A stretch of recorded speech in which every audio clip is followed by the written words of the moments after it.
사랑하는 기쁨의 교회 성도 여러분 안녕하세요. 오늘은 다 같이 요한일서 2장 12절에서 17절까지의 말씀을 묵상하도록 하겠습니다. 자녀들아 내가 너희에게 쓰는 것은 너희 죄가 그의 이름으로 말미암아 사함을 얻음이요 아비들아 내가 너희에게 쓰는 것은 너희가 태초부터 계신 이를 알미요 청년들아 내가 너희에게 쓰는 것은 너희가 악한 자를 이기었음이니라. 아이들아 내가 너희에게 쓴 것은 너희가 아버지를 알았으며 아비들아 내가 너희에게 쓴 것은 너희가 태초부터 계신 이를 알았으며 청년들아 내가 너희에게 쓴 것은 너희가 강하고 하나님의 말씀이 너희 속에 거하시고 너희가 흉악한 자를 이기었음이라. 이 세상이나 세상에 있는 것들을 사랑치 말라. 누구든지 세상을 사랑하면 아버지의 사랑이 그 속에 있지 아니하니 이는 세상에 있는 모든 것이 육신의 정욕과 안목의 정욕과 이생의 자랑이니 다 아버지께로 쫓아온 것이 아니요 세상으로 쫓아온 것이라. 이 세상도 그 정욕도 지나가되 오직 하나님의 뜻을 행하는 이는 영원히 거하느니라. 아멘. 우리가 어제 2장 11절까지의 말씀을 통해서 옛 계명과 새 계명에 대해서 함께 묵상했습니다. 예수 그리스도의 십자가, 그 십자가 이후로 이제 우리는 새 계명에 속한 자들이 되었습니다. 옛 계명과 새 계명 내용 모두 사랑으로 동일하지만 그 사랑의 계명을 지켜내는 주체가 더 이상 내가 아니라 예수 그리스도이심으로 우리는 이제 구원받은 사랑을 행할 수 있는 자들이 되었습니다. 요한은 이런 우리를 빛의 자녀, 빛 가운데 거하는 자다라고 부르고 있죠. 오늘 말씀은 빛 가운데 거하는 자들, 그러니까 예수 그리스도를 믿는 자들을 위한 사도 요한의 당부입니다. 그런데 오늘 본문에서 사도 요한이 이 성도들을 부르는 방식이 있습니다. 요한은 자녀, 아비, 그리고 청년들을 구분해서 오늘 이 메시지를 믿는 자들에게 전하고 있는 것입니다. 그렇다면 이 자녀, 아비, 청년이란 어떠한 것을 의미할까요? 이것은 이제 나이가 90살이 넘은 요한이 교회의 장로로서, 교회의 어른으로서 자신의 후 세대들을 부르는 호칭이라고 볼 수 있습니다. 그런데 이 자녀, 아비, 청년이란 단순히 그들의 연령대를 의미한다기보다 그들의 신앙 성숙도에 따른 구분이라고 보는 것이 더 적합할 것입니다. 그러니까 지금 자녀의 때를 지나는 사람은 청년의 때를 경험할 것이고 또 청년 때를 지나 언젠가는 아비의 때를 지나게 될 것입니다. 결국 사도 요한의 이 당부는 한 사람의 신앙 여정을 모두 아우르고 있는 것이죠. 이 말씀이 특정한 부류를 지칭하는 것이 아니라 신앙인이라면 모두 이와 같은 시절을 겪기에 바로 나를 향한 말씀이라는 사실을 우리는 이 말씀을 묵상하면서 염두에 두어야 할 것입니다. 그렇습니다. 믿는다라고 해서 다 같은 수준의 믿음이 아닌 것입니다. 요한은 오늘 이 자녀, 아비, 그리고 청년이라는 표현을 통해 믿음의 단계, 그리고 신앙의 수준, 또는 신앙의 계절이 엄연히 존재하고 있음을 우리에게 알려줍니다. 우리가 빛 가운데 거하게 되었다라는 요한의 말은 더 이상 우리를 주관하는 힘이 악한 세력이 아니다라는 것을 우리에게 알려줍니다. 그렇기 때문에 우리는 빛 대신 주님께서 말씀하시고 원하시는 방향으로 나아갈 때 그것을 우리의 진보, 우리의 성장이라고 말할 수 있는 것입니다. 이전과는 다른 기준으로 우리 인생의 전진을 이야기하게 된 것이죠. 요한은 이러한 상황을 이미 우리가 그분을 보았다라고 말합니다.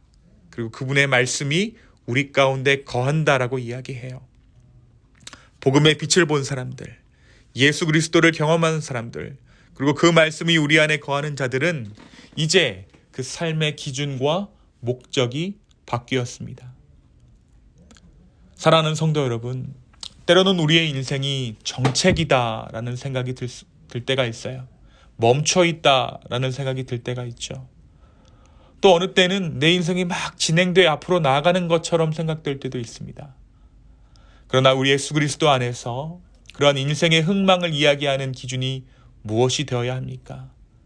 내 인생이 멈춰있고 내 인생이 앞으로 나아가는 것에 대한 기준이 무엇이 되어야 한다라고 오늘 말씀 이야기합니까? 우리가 얼마나 예수 그리스도를 닮아가는가? 얼마나 복음대로 살아가는가? 이 복음대로 살아간다라는 것에 대해서 오늘 말씀이 이야기하는 것은 이 세상 것들을 사랑하는 것이 아니라 육신의 정욕과 안목의 정욕과 이생의 자랑을 따라가는 것이 아니라 오직 하나님의 뜻을 행하는 자임을 이야기해 줍니다. 얼마나 내가 하나님을 사랑할 수 있게 되었고 우리의 이웃을 품을 수 있게 되었는가? 그것이 바로 나의 인생의 정체와 나의 인생의 진보를 가늠하는 기준이라는 것이죠. 하나님께서 축복을 주셔서 부와 명예를 얻었어도 여전히 내 눈에 눈엣가시 같은 사람이 많고 마음 터놓고 말할 사람 하나 주변에 없다면 그 사람은 실패한 사람입니다. 또한 많은 것을 소유하고 그것을 나누고자 하는 마음이 없다라면 그 인생은 정체된 인간인 것입니다. 인생인 것입니다. 사랑하는 기쁨의 교회 성도 여러분, 그러나 이 문제에 대해서 우리는 내가 주체가 돼서 개선해 보려는 그 마음을 먼저 내려놓아야 합니다. 그것이 진정한 성장의 시작입니다. 우리가 옛 계명과 새 계명의 가장 큰 차이가 무엇이라고 말했습니까? 그렇습니다. 나의 진정한 성장은 내가 아닌 이 성장을 주님께서 주관해 달라고 우리의 성장마저 주님께 의탁할 때 비로소 진정한 성장은 시작되는 것이죠. 사랑하는 성도 여러분, 우리가 성장하는 것은 저절로 되지 않죠. 또 내가 할 수 있는 부분과 그렇지 않은 부분이 명확합니다. 우리가 아이를 기를 때 아이가 잘 자라도록 젖도 먹이고 재워주기도 하고 기저귀도 갈아주지만 결국 이 아이를 자라게 할 수는 없습니다. 아무리 우리가 우리의 노력을 해도 이 아이를 자라게 하시는 분은 하나님이세요. 우리는 성장을 위한 보조적인 것들을 하면서 내가 이 아이를 자라게 한다라고 착각하지만 이 아이를 자라게 하는 것은 하나님의 영역입니다. 시간이 아무리 지나도 이 아이가 성장하지 않는다면 그것은 우리 인간으로서 내가 어떻게 할 방도가 없는 것이에요. 마찬가지입니다. 우리가 열심히 노력하지만 경건의 삶을 사려고 노력하지만 거룩한 삶을 사려고 몸부림치지만 우리의 신앙의 성장도 성숙도 주님께서 주관하셔야 한다는 것이죠. 오늘 나의 진정한 성장을 원하시고 계십니까? 그렇다면 오늘 나의 성장을 주님께서 주관해달라고 의탁할 수 있는 우리가 되기를 원합니다. 모든 것의 근원은 우리 주님이십니다. 이 주님을 아는 것이 우리 성장의 시작이고 또한 마지막입니다. 오늘 이 아침에 다시 한번 나의 삶을 이끄시는 주님의 섭리를 깨닫게 해주시기를, 또 깨달음을 넘어 하나님의 자녀로 살아가는 삶을 감당할 수 있는 능력 또한 주님께서 주시기를 간구하는 저와 여러분 되기를 예수님의 이름으로 축원합니다. 이 시간 함께 기도하겠습니다. 주님, 다시 한번 우리의 마음을 아버지께 드리며 나아갑니다. 성령 하나님, 오늘 하루를 주관하여 주십시오. 또한 이 나의 마음 가운데 신앙의 성장과 성숙, 이 모든 영역을 주께 의탁합니다.